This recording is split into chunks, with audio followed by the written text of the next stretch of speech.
Hey guys, Mark Allen, VIII LLC and VIIISpringSolutions.com, and we're going to make this video from behind the camera today, so I know that you've been able to see some of the details that we want to show you. This is High Power University, and it's our next session, and we're getting into the barrels, and we're going to be talking some specifics about the barrels.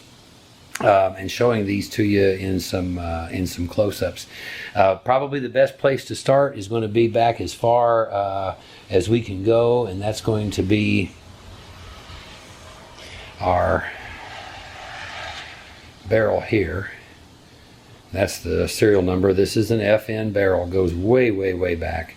This is very likely 1930s, 1940s kind of time frame. What I want to show you is, and in most high-power barrels, you can pick up a line, and it's right here.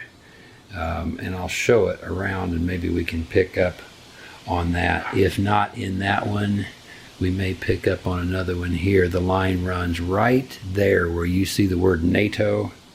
There's a line, and a lot of folks call us and say, hey, is my barrel cracked? And this is not a crack. These are two-piece barrels, and you'll see the line right there, although once upon a time I pretty well polished out the evidence of the line, but hopefully we can pick it up. It's right here.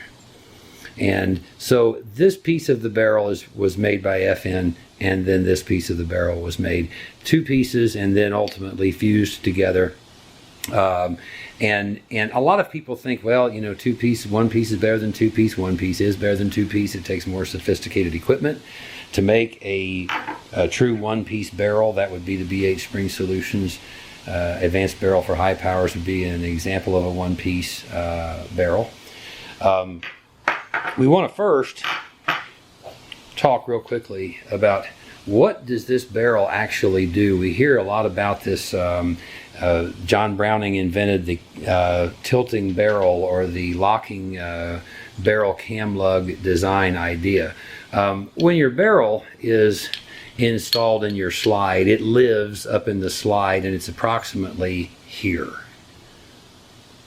Then when the slide starts to come rearward, basically this frame cam, I sometimes call it the crossbar, but it's the cam that grabs the barrel cam lug, which is right here. And so when the slide starts rearward, this crossbar, if you will, or this frame cam literally guides the barrel downward and into this position. So we're going to be talking a little bit about this position of the barrel and when the barrel is in this position, because this is when extraction happens, this is when feeding happens,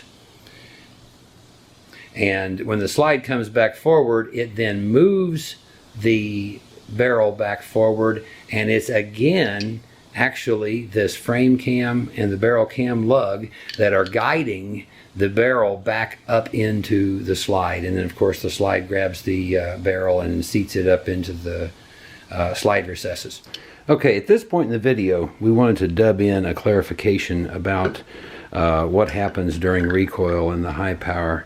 And one thing that we did want to point out for clarification and accuracy is that when the barrel comes rearward with the slide and then the barrel cam in the frame interacts with the barrel cam lug, it causes the barrel to be in approximately a position like this, not flat, but like this, and that is the position where the extracting empty shell casing comes out, the new round goes in, and the barrel is in approximately a position like that. That is made possible by a part that is generally considered not removable or replaceable, and it's the barrel bushing that became integral to the high powers slide and replaced this kind of an arrangement with the 1911's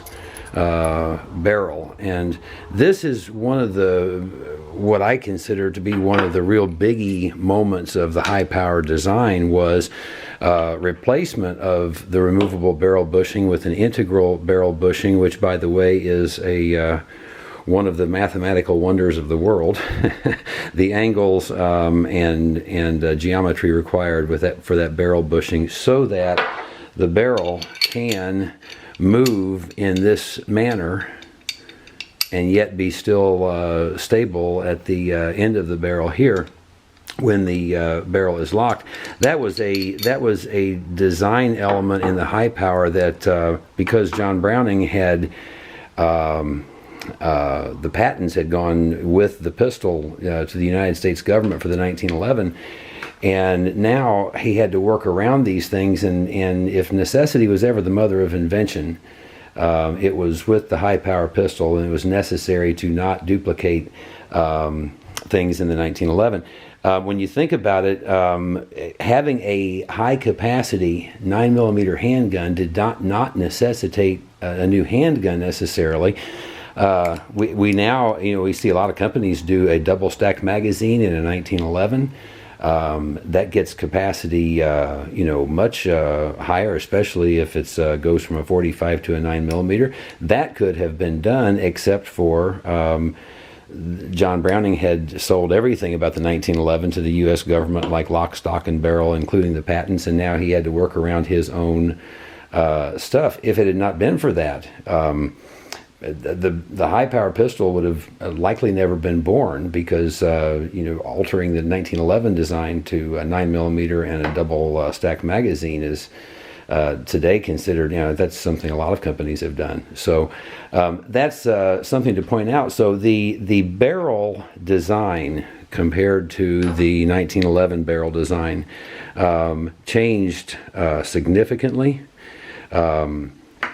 This would be the original high power barrel design, but this was really big stuff. The 1911 had become regarded as an incredible workhorse, and to a great extent the high power pistol is I regard it as the Swiss watch version of the workhorse.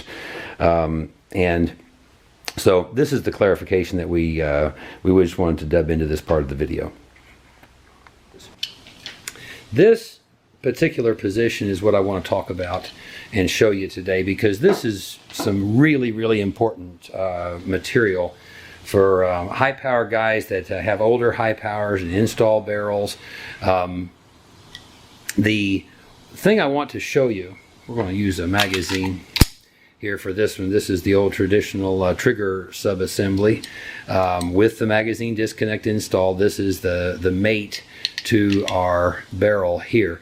And what I wanted to show you is this positioning of the trigger lever here, and what it was that FN was going for with this design.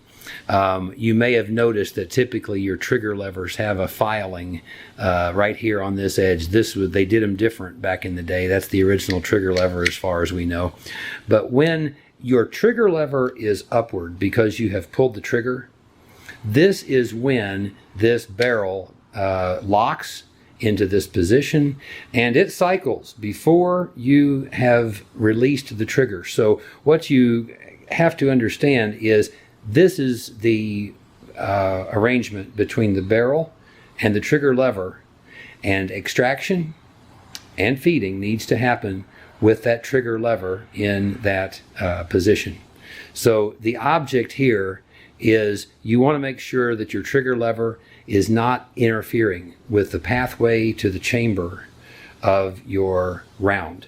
I'll give you another example here. This is BHSpringSolutions advanced trigger subassembly that's actually in this high power, but we're going to show you what we have done with that trigger lever. Hopefully you can see it maybe better here. We have filed this edge here, taken off just a little material at an angle, and that way, as you can see, when the trigger lever is up, it's not going to be in the way. Here is an example of one that has not yet been angled. and take a look at that. So anytime you're dealing with new barrels, anytime you're dealing with new triggers, things like that, you want to see specifically, how does that opening of the chamber, this is one from 2003. You'll notice here on the chamber area, they made a flat area. They did that because it's easier to imprint on flat than on a radius, and they had caliber 9x19 millimeter. No other function of that flat side right there. They later abandoned that for a completely rounded appearance, and it more all the way around like this barrel is. They went back to that. They did this flat edge on here for a little while. But another important thing that we have to show you, this is one that we consider critical for understanding. We want you to see what FN did over the years to accommodate the refinements that they made to the barrels. Now, what you're looking at here is this serial number 7400 something.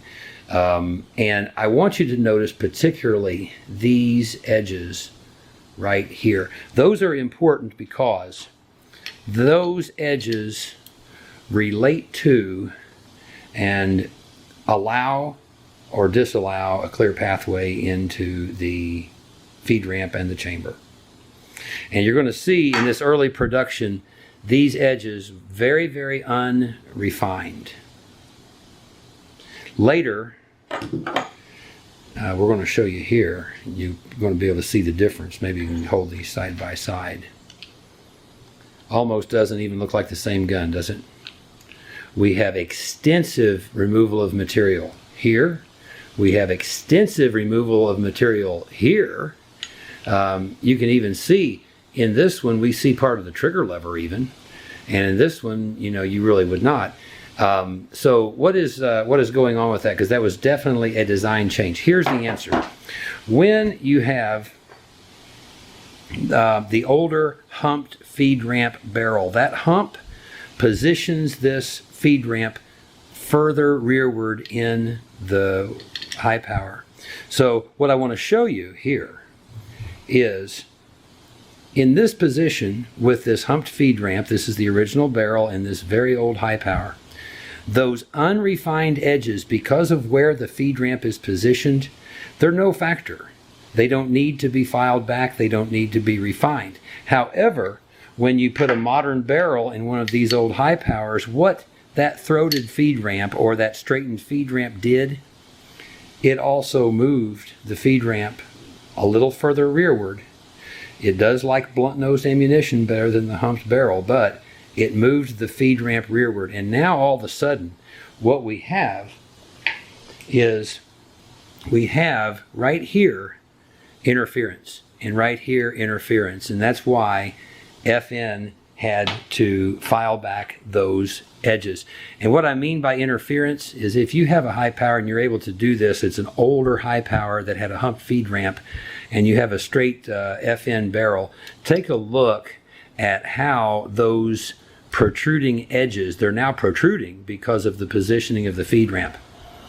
And they will get in the way of the edges of the cartridge casing because you really now don't have a clear pathway into the chamber. However, on your newer high powers where FN had the straightened feed ramp, you see what happens here. Even with the trigger pulled, what you see is you see a clear pathway into the feed ramp. These side edges have been relieved back to be out of the way on purpose, and it's a wide open entry into the chamber. So while we do not recommend making permanent alterations to a frame or to a slide because you cannot reverse them, this is one that is often very necessary. I want to show you what FN did. Again, a Mark II, and we see refinement right here. And we see refinement right here. Here's the original barrel. It's a straight feed ramp by the time that this pistol was made in '92. And what we see is they accomplished what they wanted to accomplish. Clearance all the way to the chamber. No interference from those side edges of the frame. And they saw that, and they understood that that was quite important. And one more time, this is in 1989. They had some refinement right here on this edge, and they had some refinement here. Here's the original barrel, and it's good. So that's the basics of what we wanted to show you today. And there is no jig.